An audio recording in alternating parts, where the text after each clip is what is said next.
আগে যে ভক্তের মাধ্যমে আমাদের সকল ভক্তের দেবাদিদেব মহাদেব ভোলানাথের এই ধামে এই মন্দিরে আমরা আসতে পেরেছি।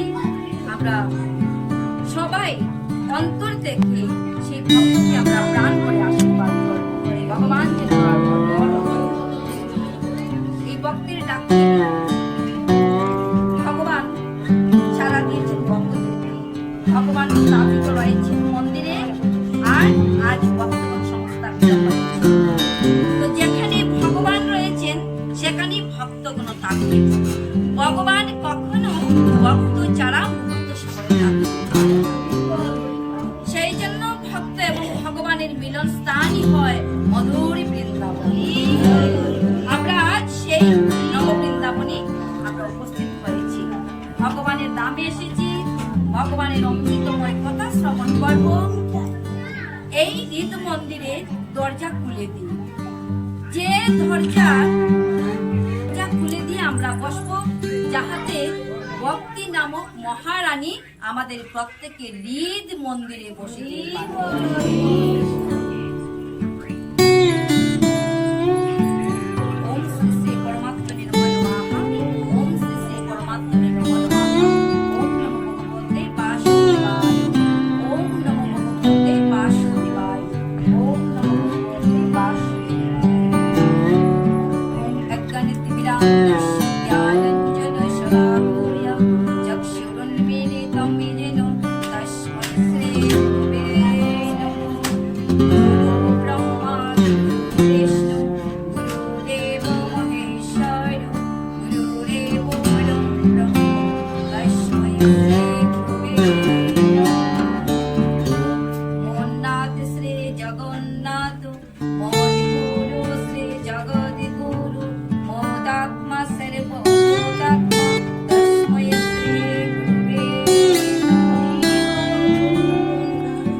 সকলের আঙ্গার আকুল শ্রীচরণে আমার অবনত করে আমি আপনাদের আঙ্গার আকুল শ্রীচরণে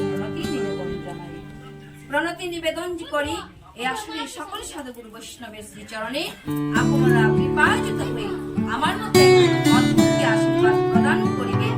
আপনাদের শ্রীচরণে পদধূপ আমার মস্তকে দিবেন, আমি আপনাদের চরণগুলো মস্তকে দান এই শ্রীমদ্ ভগবদ গীতা কীর্তন করিতে, এই শ্রীমদ্ ভগবদ গীতা অধ্যয়ন করিতে অবশ্যই আমার মন ভ্রান্তি করে। এই মন হচ্ছে 14 ভুবনের রাজা, এই মন কখন কোথায় চলে যাবে বলা বাহুল্য।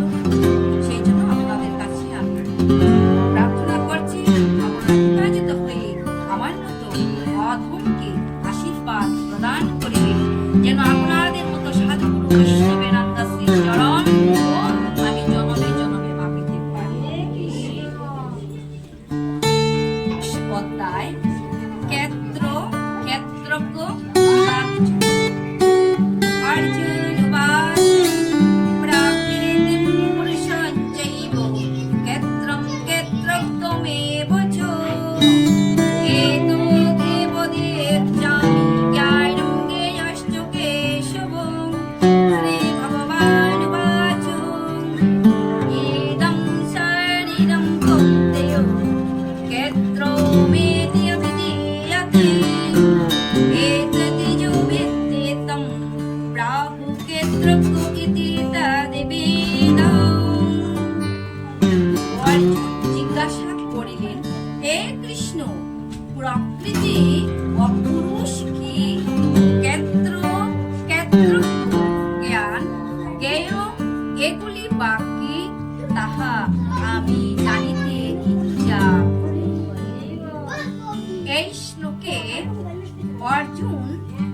কৃষ্ণকে প্রশ্ন করেন, হে কৃষ্ণ, আমি জানতে চাই প্রকৃতি ও পুরুষ কি। প্রকৃতি কি আর পুরুষ কি? পুরুষ হলেন এই জগতে তিনি পুরুষ, যিনি ভগবান অনাদিরাদি প্রাণ গোবিন্দ এই জগৎ সৃষ্টি করিয়াছেন। আর প্রকৃতি হলেন ভগবানের বহিরঙ্গ শক্তি। শ্রীমতী রাধারানী হল লাদিনী শক্তি, ভগবান শ্রীকৃষ্ণ। তো ক্ষেত্র কি জ্ঞান জ্ঞেয় এগুলি বা কি? অর্জুন তাহা ভগবানের নিকট থেকে জানতে চাচ্ছেন। শ্রী ভগবান এবার অর্জুনকে উত্তর দিলেন। শ্রী ভগবান উত্তর করিলেন, হে অর্জুন, এই শরীরকে ক্ষেত্র বলে। ক্ষেত্র কি? ক্ষেত্র হচ্ছে জমি বা ক্ষেত। তো এই স্থানে এই ত্রয়োদশ অধ্যায়ে অর্জুনকে ভগবান বলছেন, শ্রীমদ্ ভগবত গীতায় ক্ষেত্র বলতে হচ্ছে আমাদের দেহ জমিকানা। আমাদের দেহ জমিকানা হচ্ছে ক্ষেত্র। আর যিনি বা যে ব্যক্তি তাহাকে সম্পূর্ণরূপে জানে, পণ্ডিতগণ তাহাকে ক্ষেত্রজ্ঞ বলিয়া ডাকে। হে অর্জুন, সকল ক্ষেত্রের মধ্যে আমি ক্ষেত্রজ্ঞ জানিবে। ক্ষেত্র এবং ক্ষেত্রজ্ঞের প্রকৃত জ্ঞানী পরম জ্ঞান বলিয়া জানিবে। তাহলে অর্জুনকে বলছি ভগবান, এই ক্ষেত্রের মধ্যে আমি ক্ষেত্রজ্ঞ জানিবে। তাহলে এই যে জমি আছে, এই দেহরূপ জমিতে, দেহরূপ জমির মধ্যে যিনি পরমাত্মা রূপী ভগবান আমাদের প্রত্যেকের অন্তরে বিরাজমান, তিনি হচ্ছেন এই ক্ষেত্রের মালিক, এই জমিনের মালিক। তো ভগবান বলছে এই ক্ষেত্রের মধ্যে আমি ক্ষেত্রজ্ঞ। অর্জুন যেহেতু জানতে চেয়েছেন ক্ষেত্রজ্ঞ কি, এই জমির মধ্যে যিনি মালিক বসে রয়েছেন ওনার নামই হল ক্ষেত্রজ্ঞ। ক্ষেত্র এবং ক্ষেত্রজ্ঞের প্রকৃত জ্ঞানী পরম জ্ঞান বলিয়া যায়। এই জমির মধ্যে যিনি ক্ষেত্রজ্ঞ বসে রয়েছেন, আর এই জ্ঞানী হলো পরম জ্ঞান। ওনাকে জানার জন্য যে জ্ঞান আমাদের থাকার প্রয়োজন, সেই জ্ঞান হলো পরম জ্ঞান। আরিয়াছি ভগবানের অসংখ্য যজ্ঞ রহিয়াছে, অসংখ্য নাসিকা রহিয়াছে, অসংখ্য মুখ, অসংখ্য হাত, যেদিকে তাকাই সেদিকে দেখিতে পাই দুনিয়ার জমি। অর্জুনকে বলেছিল, হে ভগবান, হে কৃষ্ণ, আমি যেদিকে তাকাই সেদিকে দেখিতে পাই তুমি বিষ্ণু আনন্দকে। সেই জন্য বলছে এই ভগবানের হাত পা নাক চোখ মুখ সমস্ত জগৎ ব্যাপী আছে, তিনি সকলের হৃদয়ে আবার আছে। প্রকৃতি ও পুরুষ দুই অনাদি সবিকার প্রকৃতি জন্মে আছে, পুরুষ হইতে কিছুই জন্মে। এই জন্য বলছে বহিরঙ্গা শক্তি মায়া, প্রকৃতি দুর্গা হলেন বহিরঙ্গা শক্তি ভগবানের, যিনি আমাদেরকে মায়ায় তুলে রাখেন। তো এই জন্য এই গুণ বা প্রকৃতি তিনি কি করছেন, যে এই প্রকৃতির গুণে জন্ম আসাক্ত তিনি মায়ায় মুক্ত জীবন আমাদেরকে মায়া দিয়ে সব কিছু ভুলে দিয়েছেন। পুরুষ হইতে কিছুই জন্মে না, তিনি সাক্ষী, তিনি নির্বিকার নিরাকার। এই দেখে নিজ বুদ্ধি অবিদ্যার জন্ম হয়, তাই পুরুষের বিভিন্ন দেখে জন্ম হয়। প্রকৃতি ও পুরুষদের এই সম্বন্ধ, এই প্রভেদ যে বুঝে তাহার মুক্তি হইয়া যায়। যুগীদের মধ্যে কেহ ধ্যান যুগ, কেহ জ্ঞান যুগে, কেহ কর্ম যুগে ব্রহ্মের উপাসনা করে, কেহ বা এসব জানে না, তাই গুরুর কাছে শুনিয়া উপাসনা করে। আমরা গুরুদেবের কাছ থেকে, গুরুদেবের নিকট থেকে আমরা গুরুদেব যা শিক্ষা দিয়েছেন আমাদেরকে, সেই শিক্ষা অনুযায়ী আমরা ভগবানের উপাসনা করিয়া তাকে উপাসনা ভজনা করা, তারপরে ভগবান কৃষ্ণের ভজনা করা। ইহাতে সকলের প্রকৃতি অবিদ্যা হইতে যে সংযোগ হয় তাহাতে জন্মে প্রকৃতি সব করেন, পুরুষ কিছুই করেন না। ভগবান তিনি জানেন, তিনি মুক্ত হইয়া যায়। শরীরে তাকিয়েও আত্মার প্রকৃত পক্ষে বন্ধন হয় না। ক্ষেত্রকে যে ভালো করিয়া বুঝিতে পারে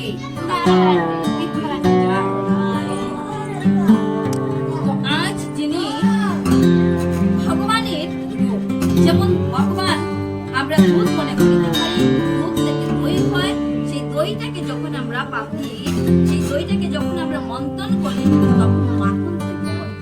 তো ভগবান শ্রীকৃষ্ণ হলেন দুধ, আর দুধ থেকে দই যেমন শিব। দই কিন্তু আবার পুনরায় দুধ হতে পারবে না। তো দেবাদিদেব মহাদেব উনিও হলেন বৈষ্ণব প্রধান, উনি হলেন বৈষ্ণব প্রধান। আমরা ভাগবতে আমরা শ্রবণ করিয়াছি, ভাগবতে পাইয়াছি যে স্বয়ম্ভু নারদ শম্ভু কুমারী কপিল মনু প্রহ্লাদ জনক বিষ্ণু বলির বৈয়া সখীর বয়ম।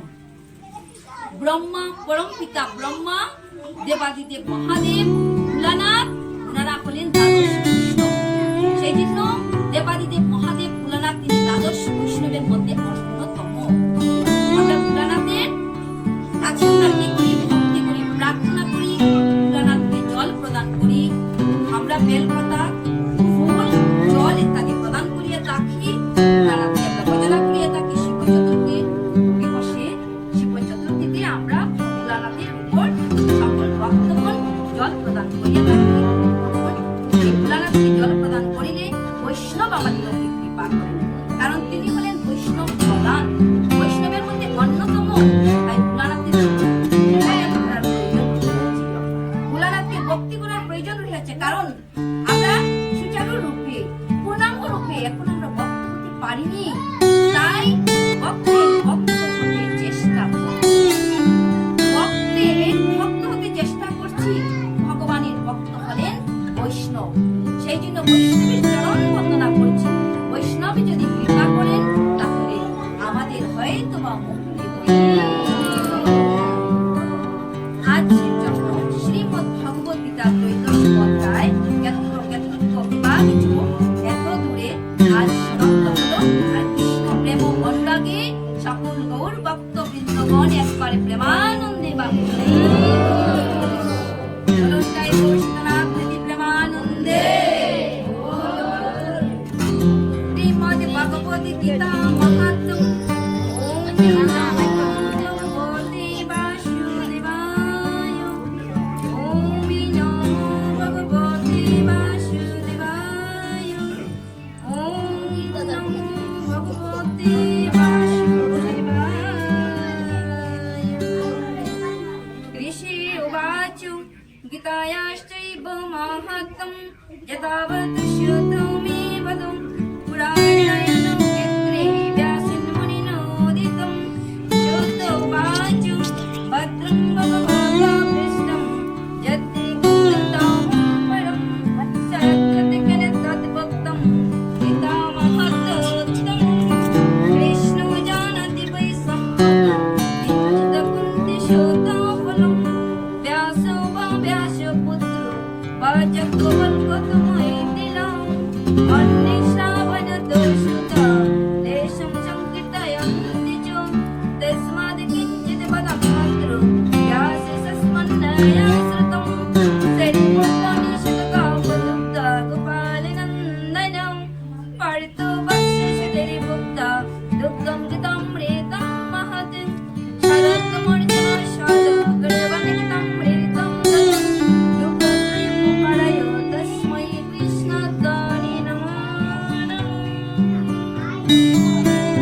ঋষি বলিলেন, হে সুতমুনি, পুরাকালে বেদব্যাস আপনার কাছে নারায়ণ ক্ষেত্রে বসিয়া যে গীতার মাহাত্ম্য বলিয়াছিলেন তাহাই আপনি দয়া করিয়া আমার কাছে বালক করুন।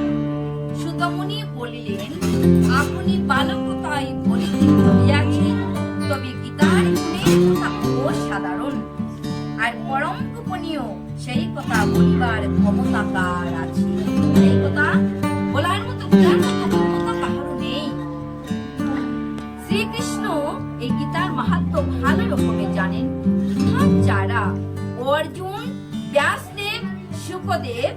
যাজ্ঞবল্ক্য জনক ঋষি কিছু কিছু জানেন, অল্প অল্প জানেন।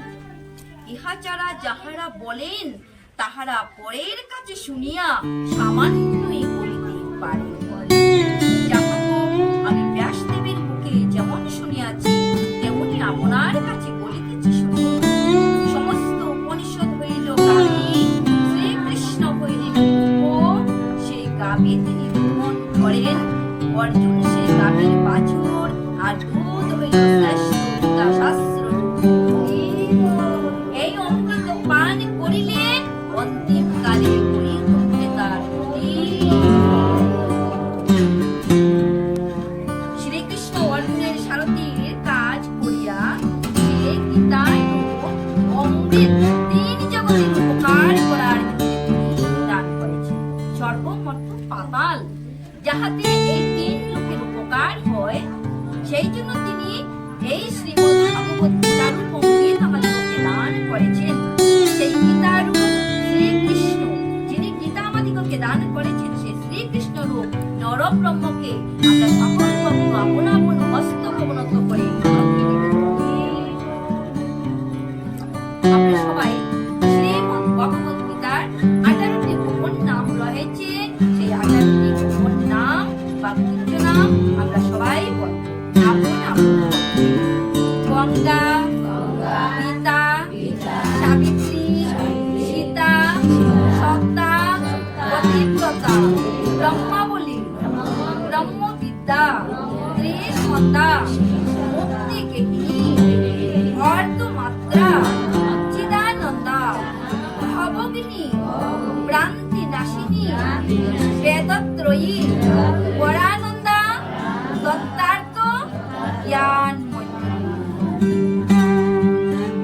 হরে কৃষ্ণ হরে কৃষ্ণ কৃষ্ণ কৃষ্ণ হরে হরে, হরে রাম হরে রাম, রাম রাম হরে হরে, হরে কৃষ্ণ হরে কৃষ্ণ কৃষ্ণ কৃষ্ণ হরে হরে, হরে রাম হরে রাম, রাম রাম হরে হরে, হরে কৃষ্ণ হরে কৃষ্ণ কৃষ্ণ কৃষ্ণ হরে হরে, হরে রাম হরে রাম, রাম রাম হরে হরে। ওম यदक्षरं परिभ्रष्टं मात्राहीनं च यद्भवेत् पूर्णं भवतु तत्सर्वं तत्प्रसादात् श्रीश्वरं। হে কৃষ্ণ, তোমার এই মুখনিসৃত বাণী শ্রীমদ্ ভগবত গীতামৃত অধ্যয়ন করিতে আমার খুব অনুপ্রান্তি হয়েছে। আমার মতো অদমকে কৃপা করে মার্জনা করো, আর উপস্থিত তোমার সকল ভক্তের তুমি মঙ্গল করো, কল্যাণ করো। ওম শান্তি, ওম শান্তি, ওম শান্তি, শান্তি শান্তি। বলো বলো নিতাই গৌর সীতানাথ প্রীতি প্রেমানন্দে।